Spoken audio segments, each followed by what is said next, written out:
Babagsak ang negosyo mo kung mali ang mga kasama mo.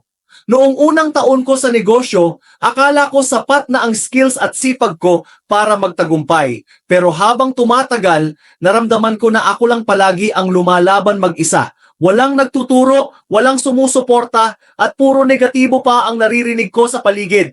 Doon ko natutunan na ang tamang tao pala ang secret weapon ng mga matagumpay na negosyante. Nung nagsimula akong maghanap ng mentor, gumaan ang mga desisyon ko. Nung sumali ako sa group na puro business-minded, dumami ang ideas at kumpiyansa ko. Dati hirap akong mag-isa pero ngayon, ramdam ko ang lakas ng community na laging nandyan.